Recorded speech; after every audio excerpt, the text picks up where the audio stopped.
Welcome to another chapter of In the Keep podcast. I'm your very own prophet of the drowned god, the Motherload.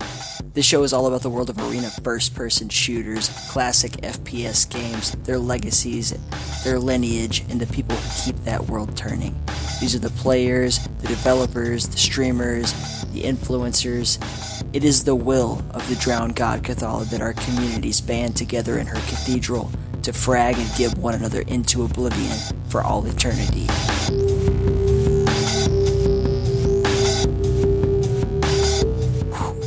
We went to the store and we got more of what you asked for, folks. It's another chapter of In the Keep podcast. Yeah, Motherload, as usual, duh. Alright. Before I get into the actual episode stuff, I want to get on my soapbox for a bit and just kind of express myself, because it's the only place that I really get to do that without anyone telling me what the fuck I'm allowed to say. So, 2 items on the docket list for the soapbox. First of all, Quake Champions fans, I know you're out there possibly listening, maybe, I don't know. Whatever. I'm still going to say it. If you're not sure what I'm talking about, I'll read it off. Sinker, the lead developer of Quake. Quake isn't the type of game that should require constant updates to keep players' interest. Players should first and foremost play Quake for its gameplay. Do updates bring something fresh and new to keep interest? Absolutely. But I think the current pace is fine and appropriate for our team. And a lot of people got upset by that. Smango, I'm calling you out, brother. You got upset by that. You read too much into it, in my opinion, all of you. I'm not really like that mean. I'm not talking down to you guys. I'm just poking fun at it because I think that people just like read a few words. This is definitely less than 144 characters, and they got upset, and I don't really know why. When I read into this, it looks pretty good to me. I kind of agree with like all of it. So yeah, Quake isn't the type of game that should require constant updates to keep players interested. Players should first and foremost play Quake for its gameplay. I agree. Yeah, Quake is about gameplay. Quake's about the physics. Quake's not about like what skins you got and all that. Agreed, 100% with you guys. Anyone who's like upset that like, oh well, the game is like unplayable and I can't really, I don't know, get the frames I want, or you know, I'd really like for my rail to not miss due to netcode error or whatever, and I get that. Yeah, he didn't say we're done, no more updates. He's just saying like, hey, maybe we slow down the pace, which they have. I don't know if you guys remember like a few months ago, but it was like PTS would come out, and then that PTS was like, next week, this is what you're getting, and then we just get that. Didn't really matter what we thought, and since we've seen this kind of shift in the past like month or two, in the way that PTS and Quake, live updates work, we've been seeing more like they push out a lot more PTS updates, and then they take feedback, and then we get a live update later on. Maybe it'll be quarterly with the season pass or whatever. I don't like the season pass personally. I don't really give a shit about cosmetics, but it is a revenue stream, and the game is being given away for free. So there's that. Yeah, I pretty much agree with that statement. I think that it should be about the gameplay. So hopefully the updates will reflect his statement, and it'll be about improving the gameplay so that we don't have any more fucking issues with the game itself. I know it's frustrating. It's frustrating to me too, man. Like, I've barely even played Quake Champions other than casting. Like, I get it. I understand that we're all upset, but keep faith. Do updates bring fresh and new content like that? Does that stuff keep you interested? Of course it does, and he says that. Of course, absolutely, and they want to do that. It's just not going to be like rolling out every fucking month. It'll be when it's ready, which I'd prefer. I think we'd all prefer for whatever content we get to be usable when we get it, instead of just like, here's what you get. Good luck. See you next month. Like, I don't want to see that. I hope you guys don't want to see that. I don't know. And the last thing he says is he thinks the current pace is fine and appropriate for our team. Man, we don't know what the hell is going on up there. They're working for fucking Bethesda. Like, I'm sure they're getting hosed down all the time. Just like, make this game fucking profitable so that we can justify your existence and all. I don't know what the hell goes on backstage. Who does? Only they do. I wrote an article, Quake fans, months and months ago, And I was saying, like, I think it was like right after the Christmas update, but and everybody trashed the Christmas update too, which I get because it kind of sucked, but whatever. And I was saying, like, we're out there, we're shitting on these developers, and they worked literally, someone worked through Christmas. Like, instead of being at home with their family every night and having a fucking big fat turkey dinner like we did, they were making sure that the game came out with the frames per second and the character skins that you wanted. And, maybe it wasn't perfect, but shit. And I said after that, a little human compassion, maybe, and human sympathy. Because the person on the other side of your keyboard, again, is a real person. Even Sync Error is a real motherfucking person. And they need you guys to be, like, supportive, because they don't do this because of the big fat paycheck. They do this because they love this game. Who's working on a Quake game that doesn't love Quake? Maybe they got handed the wrong engine. Maybe the corporate cards didn't fall in exactly their favor. They're doing the best they can. Even if Quake Champions fucking fails and just ends up sucking completely and we don't ever get anything out of it, I commend these guys for working on this project, because obviously it has been nothing but an uphill battle for them since the start. So let's just keep faith, please. Everybody put your hands up to Cathala. Hugs and kisses. Alright, I'm done with that topic. Next topic. On the soapbox. I'm going to talk about it. I'm going to talk about Sigil. I keep a keen eye on a few really good reviewers that I really enjoy. Everybody likes G-Man Lives. Civvy 1-1, Civvy 11, whatever you want to call him. I fucking love that dude. I don't know him. If you guys heard me like touting him on the podcast before, it's not because I know him or like he paid me to support him or anything like that. He doesn't need me. I just really enjoy his content.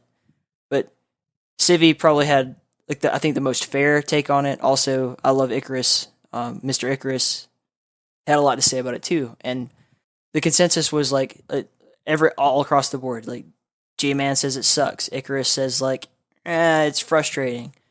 Civvy says like, it ain't perfect, but hell, like, what did you expect from Romero? And I kind of agree with that. I think, what did you expect from like a new episode of Doom from John Romero 25 years after the fact? Like, John Romero is, first of all, amazing, and we wouldn't even be here. This podcast wouldn't exist if he hadn't been born and done everything that he did. He's amazing. But John Romero took the time out of he's, like, I don't know what he's doing, like driving around a Ferrari or a spaceship or whatever, just having a good old fucking time. He didn't have to do any of this shit. He could forget all about Doom and all of us and walk away and be rich for the rest of his life easily. But he didn't. He took time out of his schedule to sit down and put together a new episode of Doom for us. And it's called Sigil, and it's very difficult. Let's put it that way. It is definitely difficult, man. If you're one of those people that's like used to just turning it on like the highest difficulty as soon as you play it, yeah, I get that. Like, you played every Doom episode ever a bajillion times over, and you played at the highest difficulty, and you cruise through it. Cool. But this is new content, right? And with new content means you don't know what to expect, I guess. And so don't expect to just turn it on to the highest difficulty and be able to blow through it, maybe. Just, like, have a good time. Even Civvy he said himself, like, I gotta turn it down a couple notches, like, to get through the level comfortably, because it is hard. What did you expect from John Romero? He's the kind of guy who so passionately makes games. He makes the games specifically, his whole mantra is, I make games that I want to play. And he wants to play a game that is very, very challenging and frustrating, but also rewarding. And I think that's what we got with Sigil. And also, if you haven't checked it out, the soundtrack, the Buckethead soundtrack, and the MIDI soundtrack too, like, it's also great. But the Buckethead soundtrack, fucking fantastic. Like, I would buy that if it was just Buckethead's new album. I wouldn't even think twice about it. It was amazing. All right. It's enough of the soapbox. Let's get on to the episode. So this week's guest is Albert Adeikalam. He is the this has nothing to do with like anything that I talked before. We're going to talk about Master Arena, guys. He's the weapons and character modeler on Master Arena, and he's fucking awesome. I've been supporting Master Arena forever. I really enjoy the game. I've compared it many times to Unreal Tournament. I don't think that's really fair. Now that I've really like kind of deep dive in a little more, played a little bit of Unreal Tournament. Thank you, Brondo, for introducing me to that. It's definitely very unique. It's not really like any other AFPS game exactly. It's unique and it's fresh and it's new. It's in alpha for free right now, so if you go on their website, you could totally just like get an alpha key for free, snag that bitch, and try it out. If you enjoy what we talk about, Albert is a European dude. I believe the Netherlands is where he calls home now. He's super fucking cool, man, and I enjoyed talking to him. He got really open and like kind of deep about his feelings and his passion for this, because these are indie devs, man. They're not making any money at all, really. They're doing this straight out of the passion for the game, the passion that hopefully people like us find some kind of joy in their creation, and I think that's what makes this game great. I got to talk about the music. I almost forgot. So the music that you're gonna hear, I usually like kind of like throw some music in. This is from the original soundtrack of Master Arena. It's by, I'm gonna try to say it in French, La Grande Table, and it's all like fucking sick ass drum and bass. Thank you, Jerem, for sending it to me. But I'm gonna mix it in there. It's a little bit longer than the usual music you're accustomed to in the Keep podcast, but it's so good that I want to like play a track for you. So hopefully you enjoy that, and right after that we'll get into the Keep with Albert Adeikalam.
Okay, well, hello everyone. I'm Albert Adeikalam. So I'm like 28 years old. I've been working in Master Arena for 5 years now, pretty much, on and off a little bit. We started the project back in 2014, and I'm the guy that does the weapons and the characters in the game, and a little bit of the environment, but just a little bit. I'm not the main guy for that. Okay. So I've been living in the Netherlands for a while now, and I participate in this project remotely because most of the team is in France. And yeah, that's it. It's called Master Arena. It's an arena FPS that's coming out soon on Steam. And yeah, we'll hook people up with some Master Arena like alpha keys. I'll probably like give them out or something like when this episode goes out as like a little incentive, like come try it out. We've done a couple already. Like Jeremy was so cool about the giveaways and everything. Yeah. So I just like I try to like plug you guys in every episode because I'm so like in love with this game. I have been for quite a while. I just want to see it a little bit more progress, and I want more people to actually be playing it so that I have someone to play with, and it'll happen. So you do the characters and weapons modeling for the game. Exactly. Yeah. Okay. And no, go ahead. You have a thought? Yeah. I've been doing them. So like now we have a pretty old, like there's still a few old weapons and the character that's like extremely old, getting replaced very soon to fit more with how the game looks.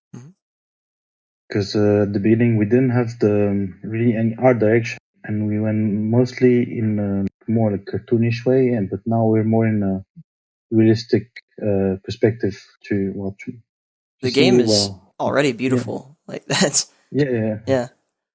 But that came much later. Like on our Discord, we have some screenshots of how the game looked before, and you can see it was definitely not the same as it is right now. So yeah. So I guess the first thing I want to do is tell you that I'm really angry at you guys for that April Fool's joke you played on me. That like actually ruined my day. Like actually did. Like I know it sounds kind of trivial, but I read that and I didn't realize what day it was because I never know what day it is. And I literally like walked downstairs. I like almost deleted your Discord. I like told my wife about it. I was so angry. So for those listening, what they did was they posted a Jeremy posted a what was actually an update, but it said we're shutting down our PC gaming department. We're going to focus more on Xbox and PlayStation, Switch. And I was like, fuck this, man. Like, arena first person shooters should be played on a PC. But I forgive you, and that's okay. Yeah, I know where that idea started because like Jeremy, like we have a close Facebook group where he updates the development that he does on the programming side. Mm-hmm. And he posted just a screenshot of like 4 different views, but on the same screen. And so he asked us to guess what he was working on.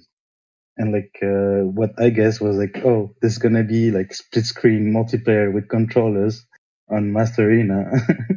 And like, well, is it just joking because like like yeah, well, you can guess whatever, but if you don't know exactly like, especially like on the programming side, you're never gonna guess really what he's doing. But in the end, it was just a spectator mode for when we do tournaments and matches, so that everyone could see at least like 2 players on the screen. So it's a bit more dynamic instead of switching back and forth. But yeah, like a lot of people were also saying that this looks really weird, just looks like split screen. And then a few days after, it just put it as April Fool. And yeah, like a lot of people were really, really angry on the Discord. A lot of people left actually. And we were a bit sad because, well, first of all, there's not that much people that we can afford to lose like dozens of people because just of a joke, but it was still pretty funny Yeah, in the end. I really did take it literally. I absolutely like had a moment of like, well, I guess I can't support Master Arena. I'm done. Like all this effort I've put into supporting this game, fuck it, it's over. No, um, no, you guys are doing awesome work over there, man. I remember the first time that I actually played the game, and I actually don't have any real experience with Unreal Tournament. So to me, this was like my mindset was like comparing it to Quake, more so. And if anyone's played Quake Champions in Master Arena, you essentially every character moves like Doomslayer, where you have the boost jump, like you can kind of double jump around, as well as wall jumping, like in Warsaw. Was that an inspiration to you guys, or just? Not really. I think like for Jeremy, like he played mostly Unreal Tournament and also Shoot Mania, which was like very different game at the time because you had like those modes, but it was more about capture the flag and everything rather than deathmatch. Yeah. So I think for him, this was mostly like what he intended to do. Also, like like the wall jumps that we have right now, they're already in Unreal, like, but you can do just one actually. And in our game, like in our mind, was always about doing several and to move around the maps, like very fast and in a fun way. It's like a bit like the bunny hopping in Quake, and even like you can see it in Counter Strike, for instance. Like bunny hopping was very fun for a lot of people. I think if we could make a game and you could fight around this kind of and have this kind of movement that is really like instead of like just style points in Counter Strike, it's really like the main thing in our game for the movement. I think it could be really fun for the players. No, I think it's cool, and what's kind of what sets you apart from other arena shooters in general. Like that's what makes Master Arena special is that yeah, it would have been easy for you guys to just say, we're like, well, we'll just do strafe jumping. Like everybody's doing that. Mm-hmm. Like everybody, every Mm-hmm. game and their mother has strafe jumping, but you've come up with a sort of like unique to your game way of movement, and the boost meter is another Mm-hmm. fine touch, and also the lack of there's no armor. It's just all health, so you Yeah. just have one thing to keep track of. Now, I think that's a great creative move, and it's definitely something that sets your game apart from other games, which is important because if you were just another Quake clone, I wouldn't be sitting Mm-hmm. here talking to you. I don't know. Exactly. Yeah. Like, Yeah. I think it's good to have this kind of difference in our game because, especially for arena shooters, like like there's so many of them. And with the weapons, it's very hard to innovate and make something really different that feels natural to people and like fun. But the movement is one of the things that is, in my opinion, like it's very easy to play around and see really if it's fun or not. Because like if you're having fun just running around in a map by yourself, if when you play with other people, then it should be even better. Then, Yeah. you know what I mean? Yeah. I think that a lot of great arena shooter players, Ceaspool, he was a semi-pro Dusk player I've had on the show before. He said that he spends a lot of time just in the map by himself, getting Mm-hmm. his movement down, and then when he plays against other people, it's like he knows where to be, all that thing. That's a absolutely valid point. Do you Mm-hmm. do you have like a list of games, or what game I guess is the game that inspired you to kind of get into arena shooters at all? Like, or what games did you play as a kid? As a kid, like my first game ever was the Unreal, but not Unreal Tournament. It was like the very first one with the Really? story mode and everything. Yeah, Wow. and like to me, yeah, I got it for free with the first computer I got, like my parents got. It was and at first, I didn't speak very good English at the time, and it was just trying pressing buttons in the menu until I could play something. And at some point, I found the multiplayer, and I had a lot of fun then, even with the very slow internet we had. And to me, like this was the first time I really got into arena shooters. Then after, there was Unreal Tournament 2003 that I played a lot when I was way younger. And this was also like extremely fun. I really liked the new art direction they went into also. And in my mind, I always wanted to make video games when I was an adult. But yeah, like to me, like FPS shooters, be it like arena shooters or even like just story-driven single-player shooters, were always a big part of my video game culture. So And yeah, sorry. I don't want to. I don't mean to cut you off. Did you that just playing those games? You started off on a PC, like you didn't have a Yeah, console that you're playing on. That's no, I had the yeah, console, but well, that came after the PC, and yeah, I never playing shooters on a console, and those were my favorite kind of games at the time. yeah. I have And yeah, the I mostly played on PC. Mm-hmm.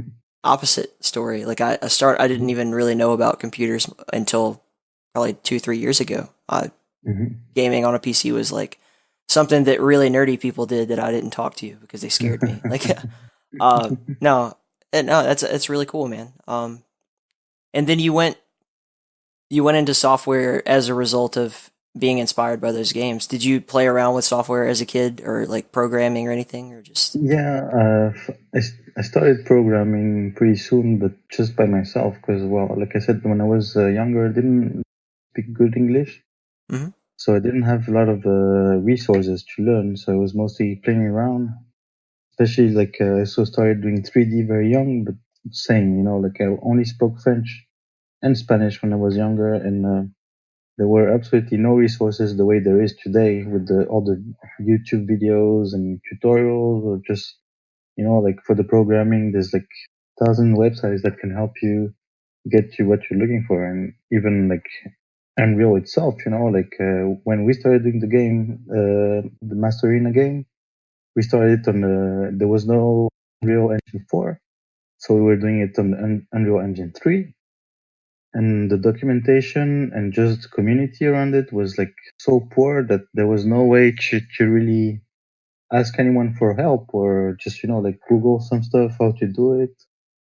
And now it was not even 5 years that since then. And now, if you want to make a game, there's like a lot of resources for Unreal Engine 4, Unity, all those engines that it's very, very easy to get into now with doing your own game than it was before. Yeah. I like the Unity engine. I know a lot of people don't, but Dusk is probably one of my favorite games is on Unity engine. Mhm. And Unreal 4, I mean, it's used for everything. I mean, every fucking Mhm. body and their mother uses that engine. But something interesting about Master Arena was the scaling is different. A lot of people that were coming from Unreal Tournament and trying out Master Arena were trying to get their settings right, and Jeremy was explaining how everything's like 4 times the size. Yeah, exactly. Why is that? I don't really understand the science behind Well, it came from, it was a bit of a, well, right now it's not exactly justified anymore. Mm-hmm. But the thing we wanted to do at first was, we wanted to make those huge robots, but that still evolve in like a human scaled environment.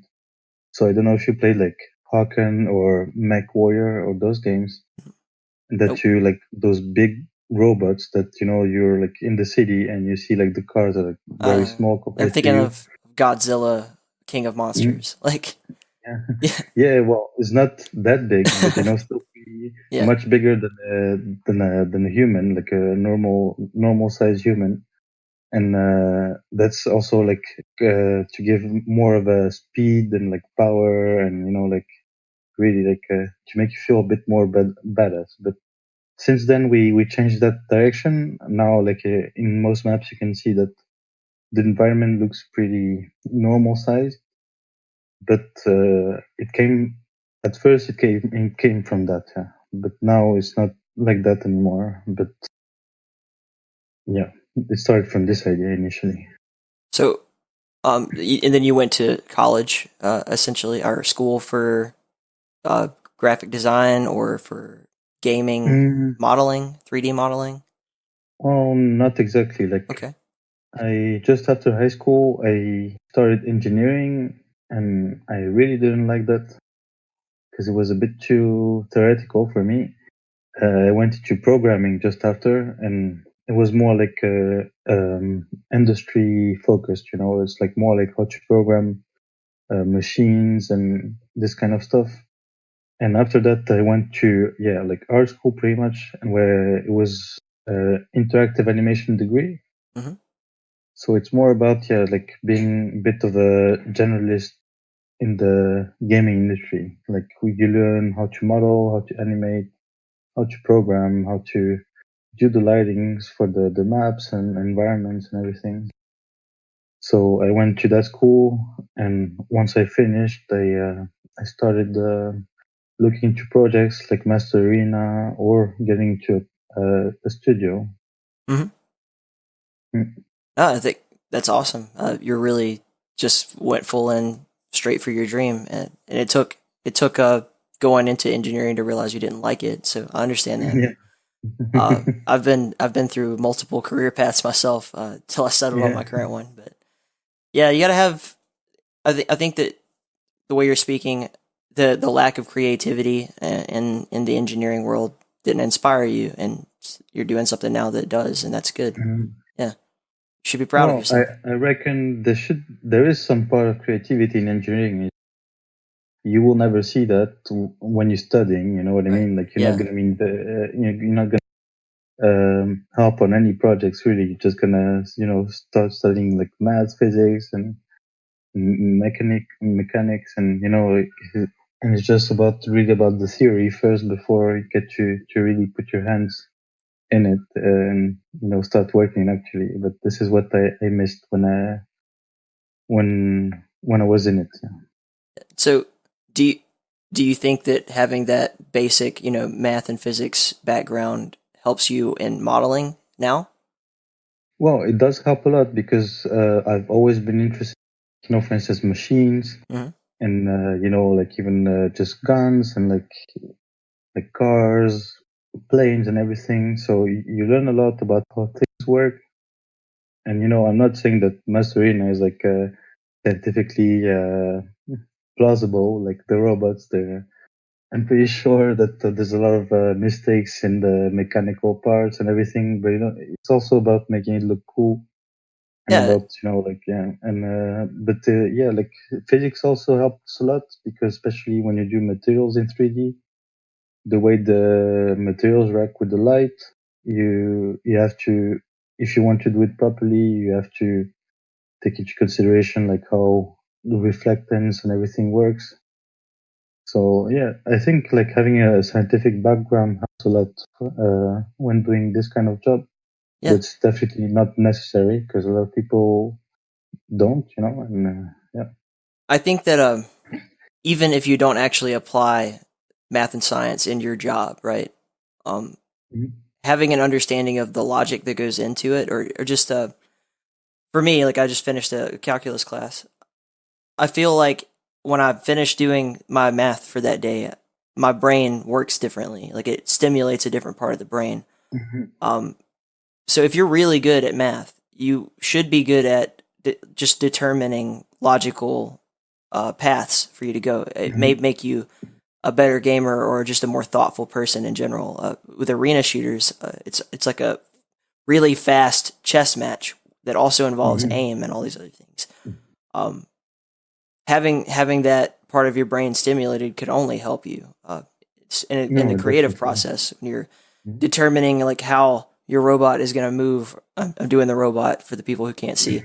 Um, you'll you'll definitely be able to utilize that knowledge and how should this movement work, even if it's not real world physics. If it's like Mhm.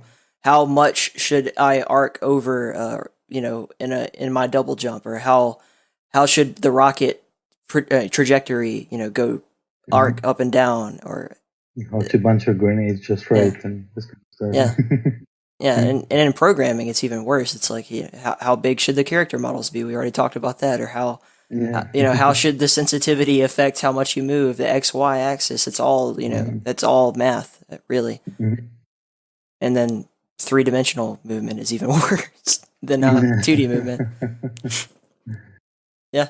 How did you? The Master Arena production started in 2013. It's now 2019. How did you get involved in the beginning?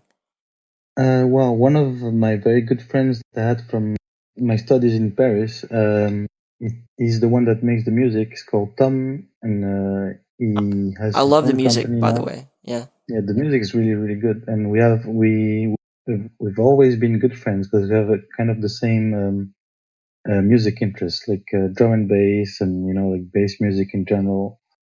And just after I finished, he asked me to if I wanted to get involved in this game that was being made, and he said like, well, like it's pretty cool because in most projects I do, I never have this freedom and that I can do really what I like because like like doing drum and bass for a game, it's pretty uncommon, and for an arena shooter, I think it fits pretty well because it's like very fast paced and not it doesn't really take over the ambient sound, and this is what really inspired me to join the project is that I thought that, well, since it was a very small team at the beginning and a very young project, I could bring my own preferences and my own creativity into it without being limited too much. This I is what really interested me in joining this project.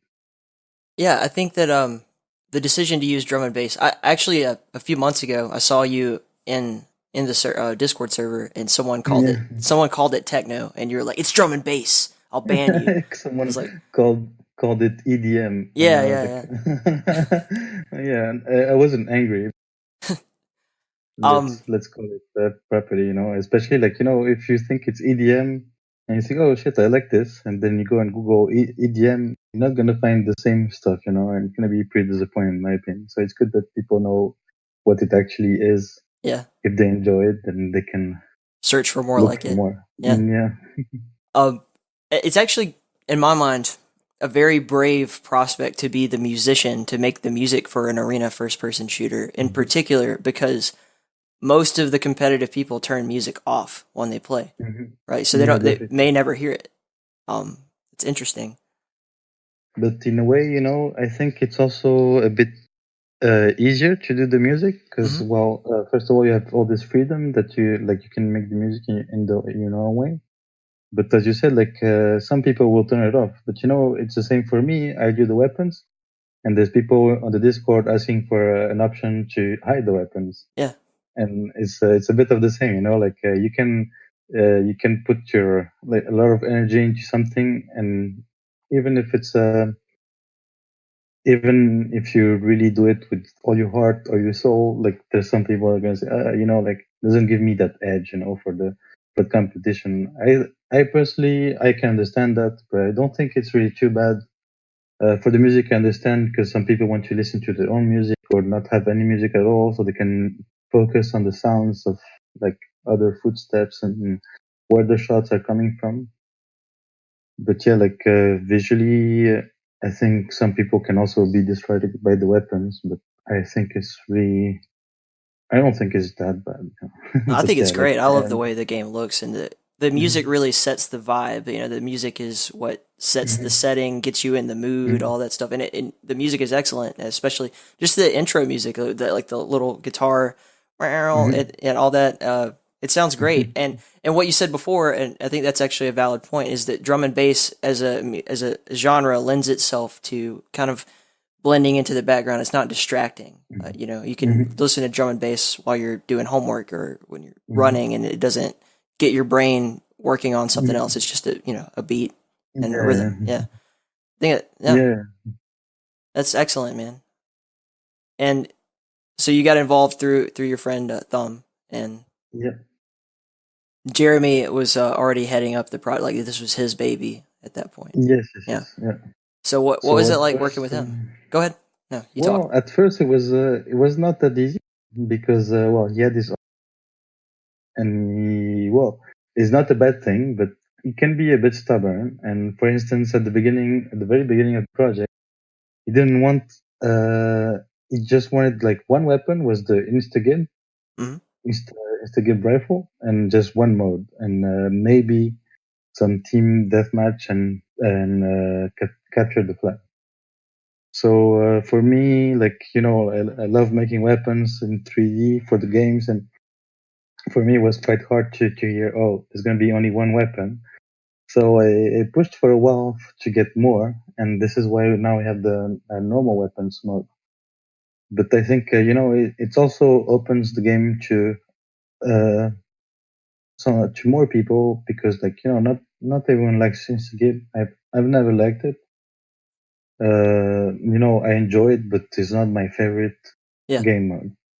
And working with Jeremy, he was stubborn on some things, but I can say that he also listened to what I had to say instead of just just saying, it's not your project, so you don't have an opinion, just do what I ask of you. But he's a really nice guy, a project manager, but in the end he became really a very good friend to me. We talk a lot and play a lot, not even arena games, just any kind of games. We still even right now I'm not as involved as I used to be in the project because I have my own career going. We still talk, keep in touch, and he's to me he's a very good person, and I'm happy that we're friends today. I like Jeremy. I've never actually spoken to him in voice because he claims that he doesn't speak English that well, and I didn't believe him until I did the QuakeFans.net Q&A with him. And then I realized he was responding to my questions. I sent him a list of questions and just respond to them in your own time. And I realized that he had forgotten to run half of it through Google Translate as he was doing. It was fine. I could do that pretty quickly. I just take it over to Google Translate and translate it back. And then I had to because Google Translate is imperfect, had to figure out keep the spirit of what he was trying to say without distorting it too much. But he's always been super kind to me. Just to see anyone this passionate about this is his baby, his project, his dream, I guess. to pursue it to the extent that he has is incredible. You were just saying earlier, like he's kind of like leaving his real career behind for this game. Yeah. That's brave, and No, it's admirable. extremely brave. Scary, but Yeah. yeah. No, So it's well, yeah, it's like for most for a lot of French people, like they never really learn properly, but it's not their fault. It's also like the way English is taught in France doesn't really help you. Well, first of all, it doesn't help you understand the importance of it, that how important it is to learn English if you wanna speak with people from all over the world. It's like you are from the US, but I could speak English, you can speak to anyone and still get understood and everything, have conversation. yeah, And in France, yeah, like a lot of people don't really learn English. So, and a lot of people mostly are not confident enough to speak, even if they have, like proper English, they will not be confident enough to talk to anyone. yeah. I don't disagree. Mm. I was fortunate enough to be born into English. It's just a good roll of the dice there. But I can relate. When I was a kid, I grew up in Alabama, so I you could probably still hear it. I'm sure most people do, but I had an atrocious accent as a kid. Like I just had a very like I talk real Southern like this, like I don't say words correctly and people don't understand what I'm trying to say. And I had a girl in like the 7th grade. I won't say her name, but she made fun of me. She's like, "You sound so redneck," and I was just like, it took me aback. I was like, "No," and then later on in life, as I moved out to different parts of the country, I realized I lived in California for a while, and it'd be like, "Hey, how y'all doing?" And they didn't know what the hell that meant. Like they were like, what did you say?" I'm like, "How are you doing today?" That's not, but that's not proper English. I had to kind of like learn how to articulate and Yeah. sound professional, all that. But it is important, and learning, even for us English speakers, I think it's beneficial to try to learn other languages. I studied Arabic for a long time, and that blew my mind. Because in Arabic, like I studied Iraqi dialect, which is very different from the Levant or from other areas around. They have sounds like Yeah. that don't exist in the rest of the Arabic world.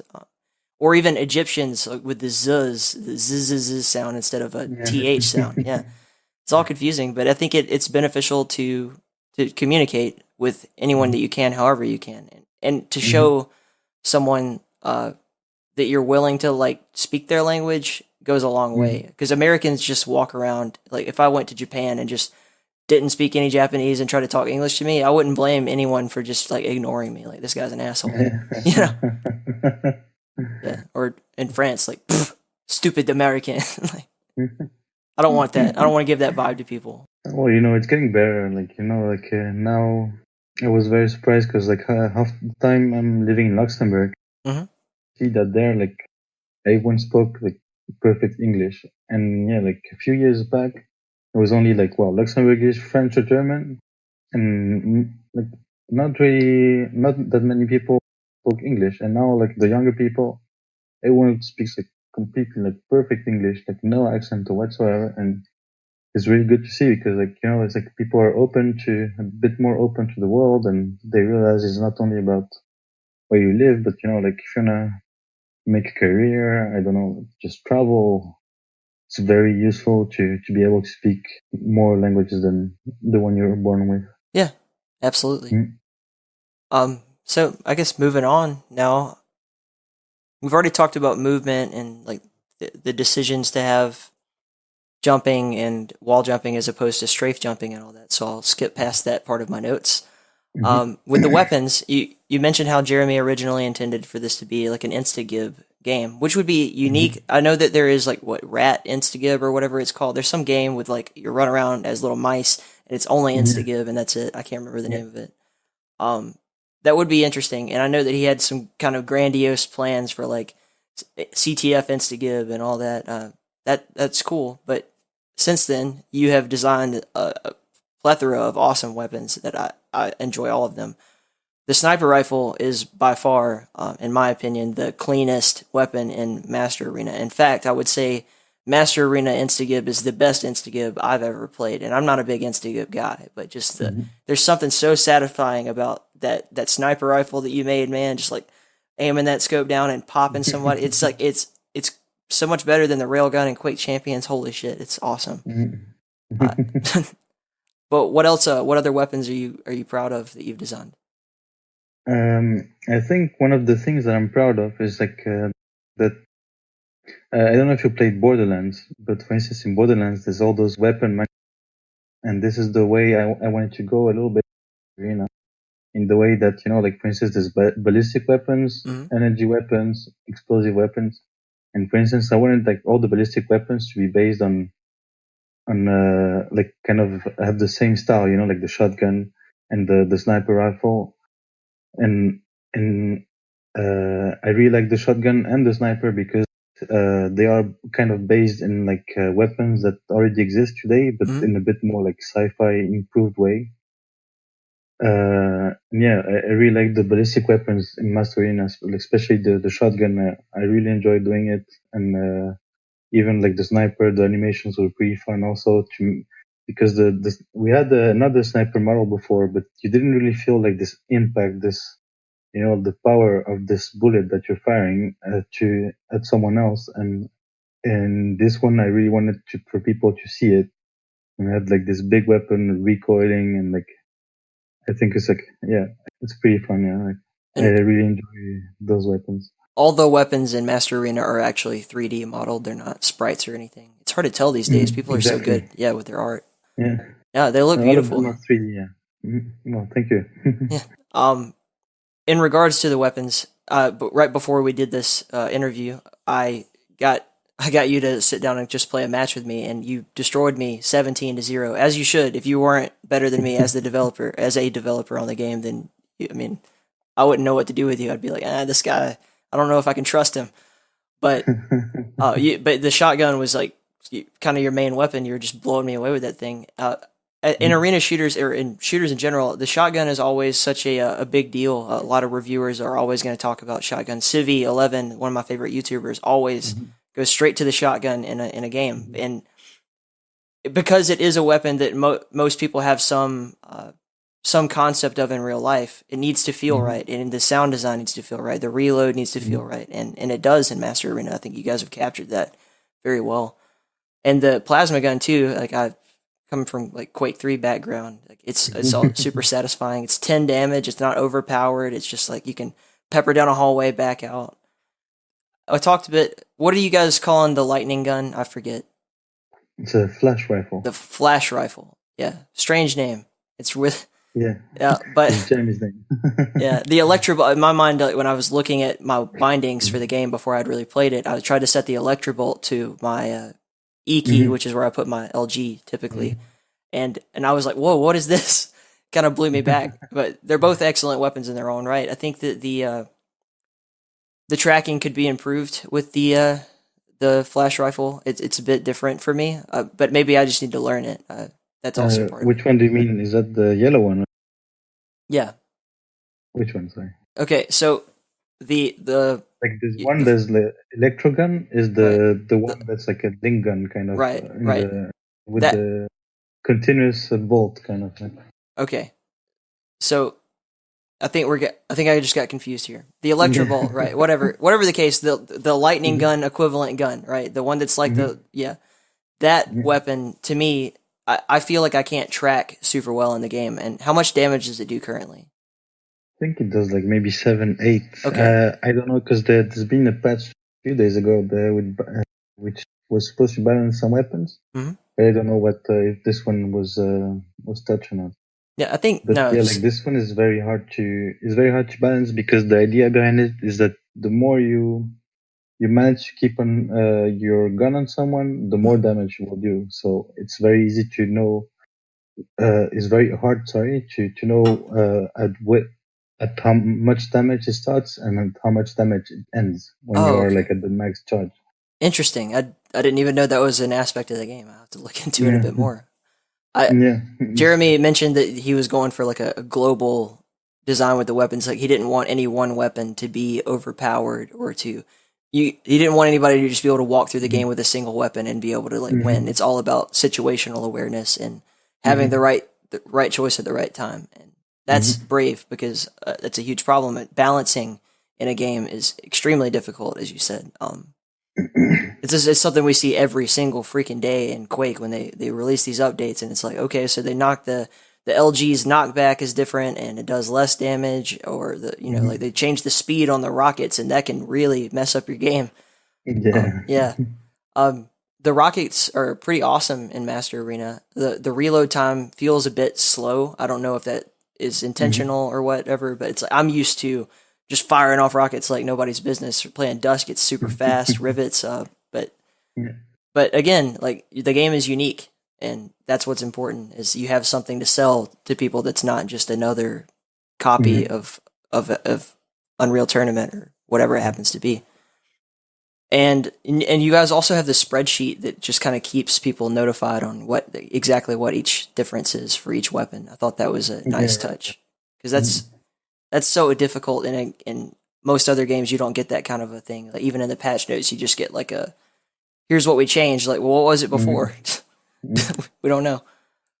Yeah, but I think this is very important in this kind of game to have like really like this transparency that people know how the guns are programmed, what they do, they're supposed to do, and to see also to realize by themselves that the game is like, well, first of all, being balanced, but that we are also trying our best to, like you said, to have all kinds of gun, and that not one is more powerful than the other in different situations. It's like. That's a great choice. I think it's going to be, like I said, it's going to be part of what sets you apart from other games. That's great. What other weapons are you like particularly proud of in the game? You talked about the shotgun. Besides the shotgun, the sniper, I think I don't know. Like there's it's easier for me to tell which ones I'm not happy. Okay, well let's hear it. Yeah, do that. Tell me, shit on it. The first one I really have to remake is like the rocket launcher, because like the design is very old. It's one of the first weapons we had in the game, and this one did not change at all since the beginning. It's like this has been the model that I first did, and as you can see, same with the grenade launcher. Actually, you can see in the style that they have, like how they look, that they're very similar to like how the robot we have in the game right now looks. And since we are going to a more realistic art direction right now, I think it looks a bit out of place. So to me, those two are the first, the next weapons that I have to remake. I like the color coding as well for the pickups. That's also unique. It's not just like picking up a weapon based on what it looks like. It's a bit hard for me because I am colorblind, but I think most people are going to react well to that. I would like to see, for my own sake, like a bit of like you said, kind of redesign them to make them a little more like, okay, when I see it standing across the map for me, I need to know what weapon I'm going to pick up is helpful. Yeah. Some are easier than others. The way also we've done the game, I think it's very possible especially for colorblind people. You can even set your own colors to your weapons. And the thing is, like for now, I don't know if you've seen the menus, but there's quite a lot of menus already, and we don't want for it to be too much for people. But at some point, we're gonna have also like some kind of weapon customization tab that you can like change the color of the weapons, of the pickups, and also like the way your weapon looks. But that's much further in the future. And you will not see this like next month or even in the next few months. But this is the end goal. In the end, is that a lot of things that can be customizable, and that people are not really like don't have any handicaps like holding them back. And especially like colorblind people, for them it's very hard to, because there's like different kind of colorblind people, and even if you do like one mode, maybe it's not going to fit for the other. And I think I like what Overwatch did, for instance, that they have colorblind modes, but like for all of them. And this is very cool, but I think we can go even further because, yeah, like if you're able to choose your own colors for the pickups, this is gonna, even for like I'd say like not colorblind people, even then can use this function. Yeah. So it'd be cool even for them, I think. No, dude, you guys have considered everything. That's what's so really refreshing about talking to you and Jeremy is that when I ask a question, it's like, oh yeah, we thought about that. We're like, that's okay. It's not just like some kind of blind race to just throw a game together. You guys are really putting in the effort to make it a good user experience. And with that comes the mapping tools. When is that? Are there still plans for that to be released at any time in the near future, or is that? Well, I think there is already Okay. the level editor that we have. I don't know if it's the problem is like this. It's a lot of work, and like I said, we are doing this free, and there's not much help you can get, and even like this idea that Jeremy has with the level editor in Master Arena is something that has not been made in Unreal Engine 3 at all by anyone. And there's like thousands of games made with it, in Gears of War, Rocket League, all those games are made with Unreal Engine 3, and none of them did what he's doing right now. So he's kind of doing his own thing. Like I said, it's very stubborn, but in this case, it helps him a lot because since the beginning, I was telling him this is a pretty crazy idea. It's like let's just release asset packs and the people download them and make the map in the Unreal editor instead of making them from the game. I said, no, I'm gonna do it properly so that people do it from the game. It's gonna be much easier for everyone. And he actually did it. And there's a lot of work that still has to be done, but the basis is there. And I think it's just about testing it. There's a lot of people making maps on it. You can see them on the Discord. Yeah. But we need more people to test it, and also we need a lot more assets for the map because right now we have pretty much just a couple teams of the 3D models to make maps, and I think having more variety will help people and also inspire them more to use this tool and help us make it better because we won't be able to do it if they don't help us. To find all the bugs and everything, make it look work intuitively, and etc. No, the mapping is such an important part of arena games in general, like Doom and Quake, 1, 2, 3, you name it, live. Mm-hmm. The ability for the community to feel like they're involved in the creation of their game is a huge aspect of this, and it's really what keeps the communities together. Like I can't imagine what Quake would be like if people weren't allowed to just upload their maps. It's an interesting part of Dusk is that they're using a trench broom, like coming pretty soon.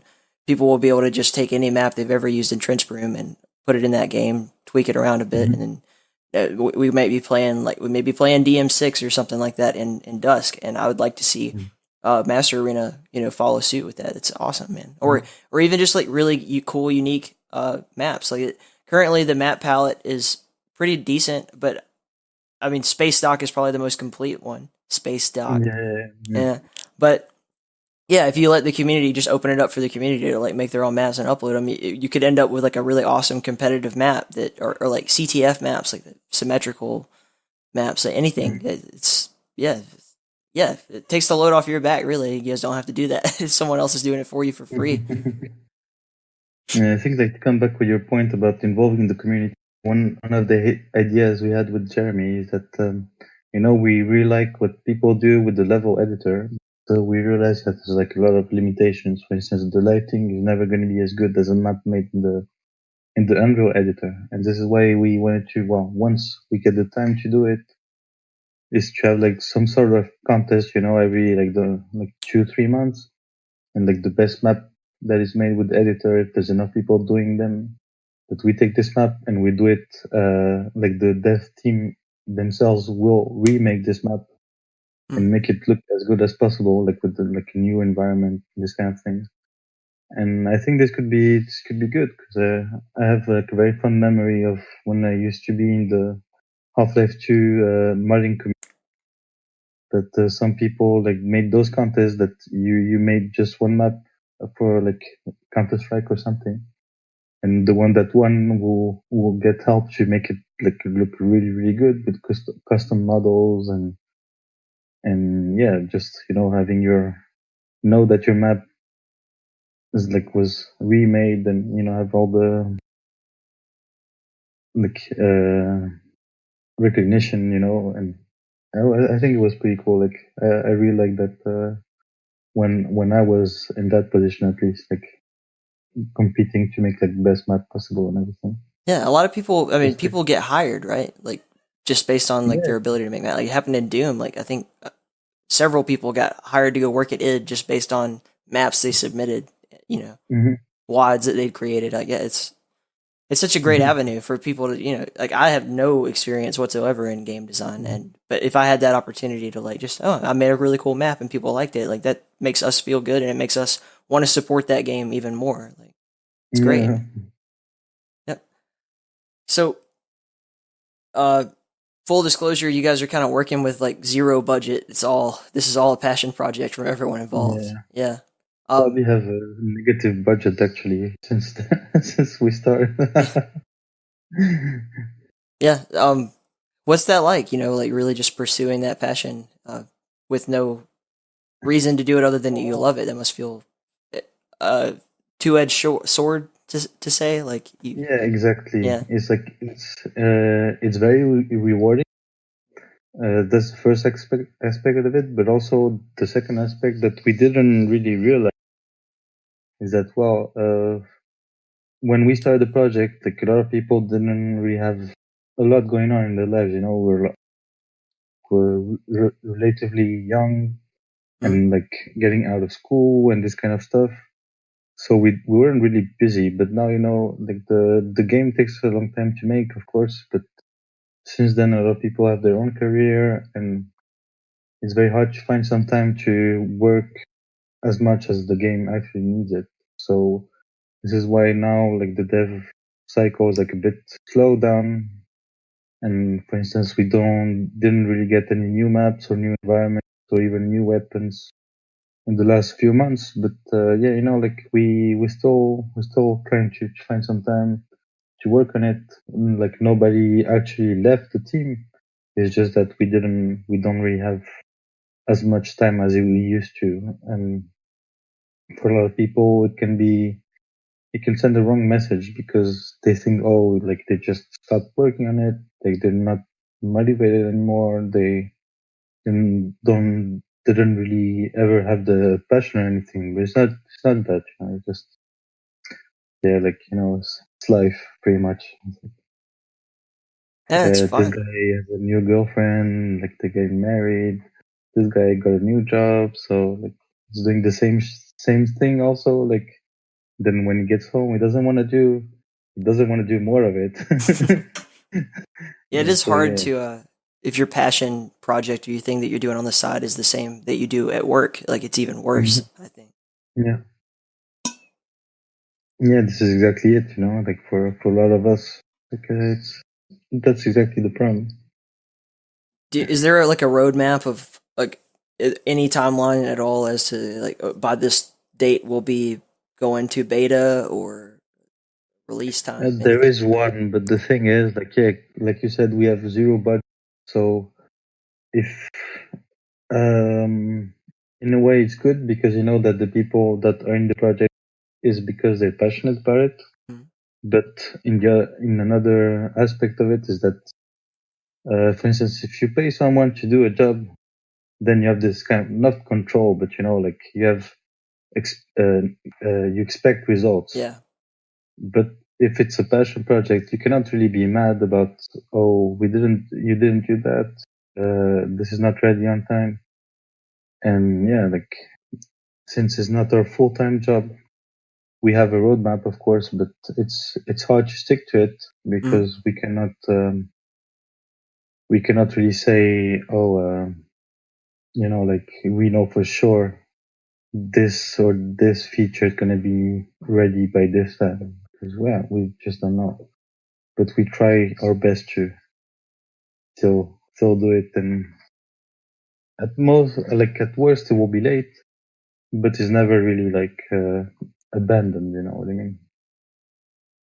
No, that's just part of life, man. I'm glad you guys are Yeah. doing it anyway. Like it's a gift. It's like a gift that you're all just working together to give to everyone else right now. So Yeah, we were never really planning on becoming billionaires with this game, like especially at the time there was no really, most of the people interested were, like not just like our age or older. It's not really like the new generation is not really interested I in this think kind of games. I think there's a renaissance happening. I think we talked about that a bit before we went on the air. But there are a lot of young people. I see them all the time because I run like a community server, and there are plenty of young people who are looking for something that's not the mindless dumpster fire that of AAA games today.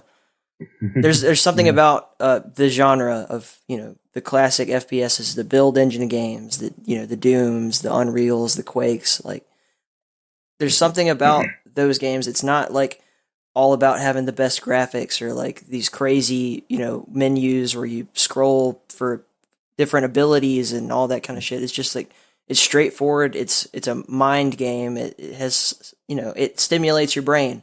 It's not just like it's not Fortnite where you play for 5 minutes, you get shot, and then you wait 30 minutes to play again. I think there are a lot of young people who are frustrated by the current games they're getting, and they're looking for something like this. And I see them all the time. So I wouldn't let that deter you, man. Like, the fact of the matter is, if the game is good, people are going to come to it. Yeah, and you guys have me in your corner. Like I'll be at the end of every episode. I think I've said something about Master Arena. Like, go get an alpha key, test this game out, show these guys your support. And I'm not getting paid for this either, man. Yeah, I know. Yeah. It's like That's fine. This is what we respect about like we don't have the people we have, like they're very precious to us in the way that a lot of them are like really involved. To see people like you, like trying to let people know about the game, or other people making maps, and like it's really heartwarming. You know what I mean? It's like very. It makes us a little bit proud of it, that we made this thing and that it's good enough for people to be this involved about it. And I have a lot of gratitude for people like you that are in our Discord server, and just it also helps a lot to keep going, because we could have also stopped the project several times, but the fact that a lot of people are counting on this game and just want to see it succeed and have more people to play with is like it's really it's like very satisfying. Makes us really happy to see, at least. The last topic I wanted to talk about was like a competition. Thus far, we've seen mostly European. That's where you guys are based. Instagib 1v1 tournaments, which are really cool. I've enjoyed all of them that I've checked out. I personally that's what I do is I run tournaments and I do this podcast. I'd like to I cast and all that stuff. If we could get something going in North America, or even if I just came in to cast a European tournament, it wouldn't bother me because I'm not using the ping anyway. It would be really fun, and I'd really like to see that flourish because everything else we talked about, the mapping, blah blah blah, all that kind of shit. Like if people, the competition is what brings people to these kinds of games. Yeah.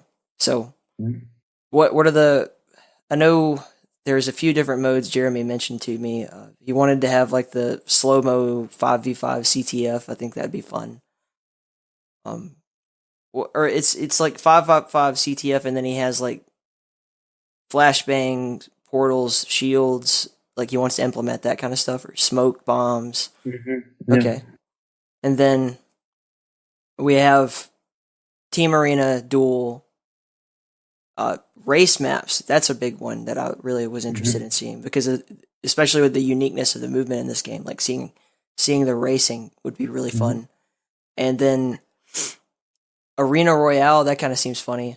Is that just a goof off thing? Like that's not something you're taking serious, or is like there real potential for that? It's like I think it's a bit of both. At first it was a bit of a joke, internal joke, especially when all the battle royales they started getting like very popular.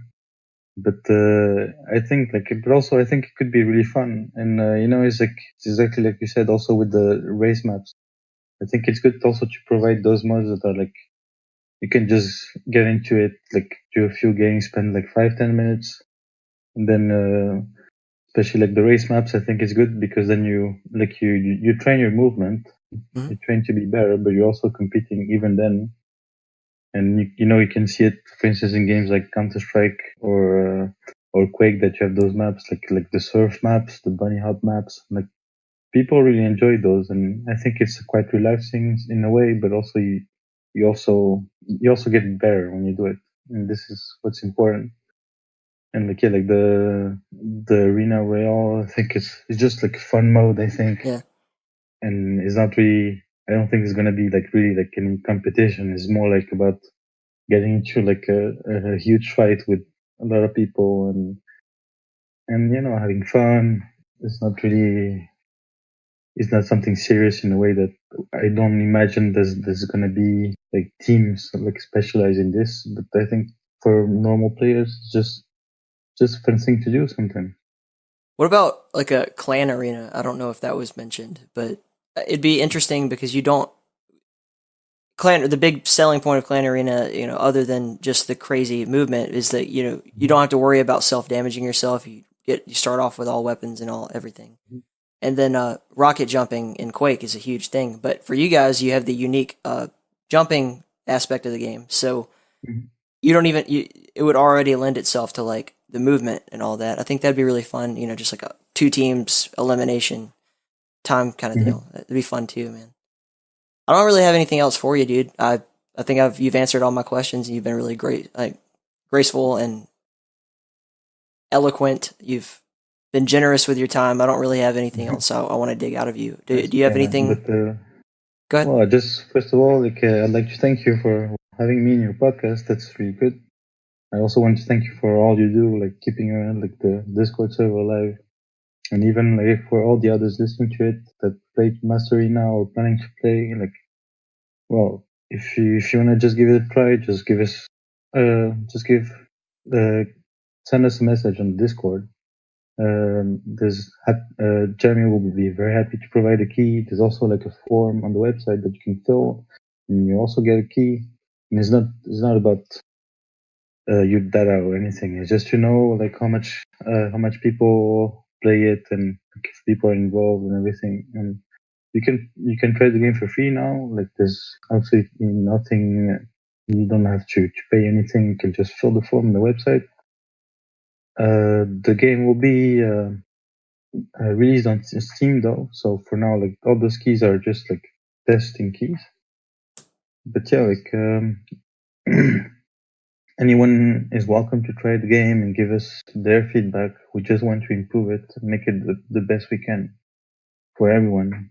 And yeah, really feel free to message us on Discord. Like everyone loves talking to each other, and us devs, we love seeing people happy with the game. Even the unhappy people, we're also happy to see them because they also help us improve and consider other perspectives on what works and what not in the game. Yeah, man. So, yeah.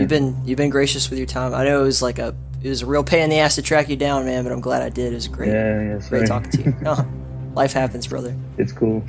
Right. Now it's better. I'm gonna be available a bit more, so cool. So feel free to message me if you need anything else for the interview and like. Will do, man. Podcast and everything. Take care. All right. Peace out.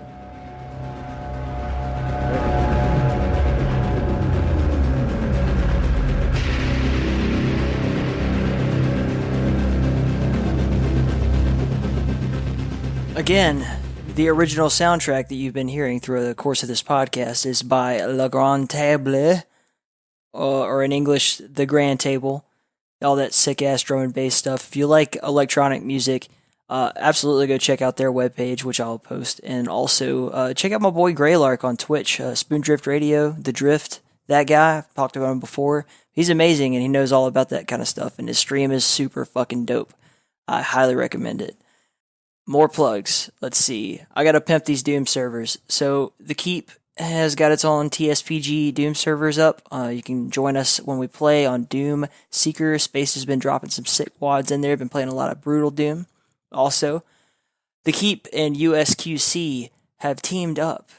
That's right, Messiah and Nationwide Moose and the Motherload, all in one place, all at one time, always hanging out. Actually, it's two places. We still have both Discords. Obviously, we put too much work into those things to try to mash them together or anything like that. But absolutely, we're working together. We're going to get some events to you guys I don't want to say real soon, but in the near future, you're going to get quality shit going on with the holy trifecta of us, as well as all the other apostles and all the other admins in the USQC. I don't want to undersell anybody, but it's going to be huge. If you really enjoyed all that stuff about Master Arena, I highly recommend you go check out. There's a Quake Fans article on quakefans.net. Hello, Smango. It's a Q&A with the lead developer on Master Arena. His name's Jeremy Cope, and he does not speak English very well. It's the reason why he didn't want to do the podcast. He sent Albert in his stead. Albert was equally amazing. But if you do want to hear from the lead dev, you can read that Q&A article on Quake Fans. I'll link it into the show notes on YouTube. And you can follow us on Twitter. We'd love to hear from you. You can retweet our stuff, all the times we go live and on all the podcasts and I don't know, whatever else we put on there. You just reach out to me directly. I'll probably message you back. I got nothing else going on. You can join us on Discord, be part of the community, the Keep, baby, Frags, Gibbs, friendship, whatever. If you enjoy the show and you want to support it. Obviously the best way to support is just to, tell your friends, share, all that kind of stuff. But if you'd like to go the extra mile and you can support in many different ways. You can go on our PayPal tips page or whatever. Just drop some straight. Here's some cash, man. That's cool. We do that on Twitch. It's awesome. You can become a Patreon on Patreon. Right now, I believe Ease5000 is our number one Patreon subscriber. So kudos to him. He's been he's probably financing the whole podcast by this point. And I think the most interesting one is the Amazon affiliate link because it doesn't cost you anything extra. It's not like you're giving us money directly. It's just like, hey, you're going to buy something on Amazon, just go through this link, which is linked down here somewhere in the show notes, I'm sure, or on hashtag propaganda in the Keep. But it's just an affiliate link. So you just go on there, you make a purchase. It doesn't cost you anything extra. And a little bit of that goes, a small percentage of it goes to the Keep. And we use that for servers and for podcast production, to pay the artists who make the awesome ass artwork for this show, all that kind of stuff. So consider doing that if you'd like to. I just want to give a few shout outs. Some of the kind of stuff people are buying on here is cracking me up. Let's see, someone got a sweet gaming mouse mat, glorious XXL extended gaming mouse mat. Yeah, sweet. Some Caged Muscle, pure caffeine, organic capsules. Whatever keeps you awake, man. I hope you're wired when you listen to the show and you're popping those little capsules. We got some people are just buying micro USBs, anything. It doesn't matter what it is. A weighted blanket if you have anxiety. I know weighted blankets are super comfy. We have one in the house right now that we very much enjoy. Let's see. Someone bought some Himalayan salt wire. I don't even know what that is. Crystal Allies, whatever. Point is, doesn't matter what you buy, because a little bit of that kickback, whatever it may be, comes to support the cause, and we appreciate that. Thank you to everyone who has made purchases through that link so far. Let's see. You can also go back and check out all the previous episodes. You can subscribe, review, whether it be Spotify or Apple Podcasts, Google, Stitcher, anything. Doesn't matter. YouTube, obviously. And, it's awesome. We really appreciate any support that the show gets at all, or just you listening. If you can't afford to give, or you're just one of those wallflies that doesn't like to be throwing stuff out there, we get that. Please enjoy the ride because that's what this is all about. It's about you having a good time, and the whole community having a good time. If you like this podcast, you can totally check out many other podcasts that are similar to this one, and there are more than you think. So I'll list a few off. Full Tech Podcast, QuakeFans.net, home of In the Keep, and also KentuckyNerd.com. Full Tech Podcast is ran by Smango, who runs those two websites, and it's just all about, computer gaming, talks a lot about Quake, Arena FPS stuff, and it's just super helpful to anyone who's like new to PC gaming. Like, you just learn a shitload from him. Also, check him out on YouTube, QuakeFans.net, QuakeFans YouTube, QuakeFans.net, whatever. You'll find him. If you just remember Quake Fans, you'll fucking find the guy. He's everywhere. QuakeCast, Dump Truck of the Quake mapping community in RC, who on YouTube does the Quake Grave series, which is really cool. And it's like he goes through a lot of like custom map packs and stuff like that. It's really interesting, and their podcast is fantastic. They've been having like just a heavy stead of just amazing guests on there. One of them was me recently, and you can hear me get interviewed instead of doing the interviewing if you're interested in that. State of Quake podcast. They haven't done one in a while, but go back, check out the Jahar episode and the Plague and some of their earlier stuff. Really amazing interviews, and just sometimes it's just slipping unkind, and maybe D-Ron popping in, breaking down what's going on with Quake Champions. Literally, what is the state of Quake at this time? Really good stuff. And also, they put on all these fucking huge ass cash prize events. You can hear me casting on them. It's a lot of fun. Multiplayer Doom Federation Radio Network. Look them up on YouTube. They got events going on all the time in their Discord. Give them a shout out. Tell them who sent you. Open Arena competitive events. These guys are kicking ass. If you don't know what Open Arena is, it's basically a better version of IO Quake 3 with a really awesome active community. When they got tournaments going on all the time, and projectile delag makes it so you could play again.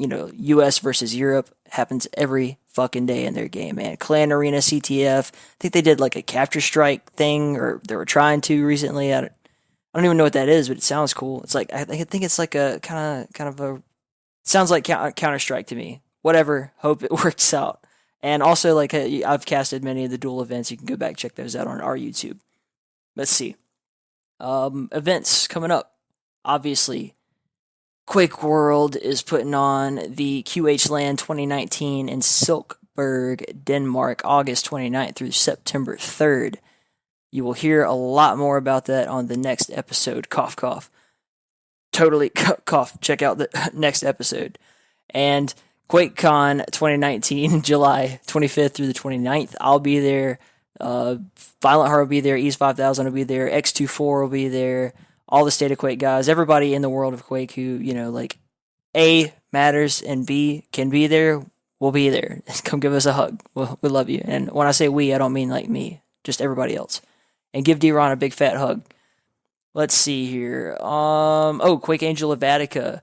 The Quake Cafe events, Mondays and Tuesdays. I believe they're doing like sacrifice stuff now. Really cool. Quake Angel of Attica is like, she's amazing. I've co-casted with her several times on State of Quake, and she's so good at her job, man. Go give her a shout out. Tell her who sent you. We love her. All that good stuff. Quake Crew, on the other hand, no more sacrifice. No more sack Sundays. They're moved their focus towards Splitgate Arena, which is awesome. So, I don't know, if you like Splitgate Arena and you're looking for people to play with, go hit up Killer Duke, Killer Nukem, all those boys. Have a good time. Knock yourself dead. Sundays, Plague TV's Shub Cup. That's really cool. It's like an ongoing series tournament. Definitely highly recommend that if you're into Quake Champions and you want to be competitive, give Plague TV a shout out. Give him a try. See what's going on. He's amazing. You're amazing. You guys will love each other. Giblets. Okay, this is an interesting one. So they're the New Zealand and Australian kind of AFPS community that I've got in touch with. Zim, what's up, boy? And they play a lot of Unreal Tournament 99, old school FPS. It's kind of like the keep of the world down under. And hell yeah, don't let the dingo eat your baby. I don't know. Have a good fucking time. But Giblets, home of the Jib. Give them a shout out. I don't know, guys. If I sound like I'm a little less enthusiastic than usual, it's nothing personal. Earlier today, my Mrs. Motherload and I had to say goodbye to our kitty. His name was Ramses, and man, he's an amazing cat. If you got a loved one, a little buddy out there that makes you happy, go give them a hug for me. Take good care of them. Feed them the right stuff. Pet them every day. Brush their hair. I don't know. Just much love, guys. Life's too short, so you should have a beer, which I'm going to do right now. Peace, love, happiness, rockets, all that good shit. Stay in the keep. Later on.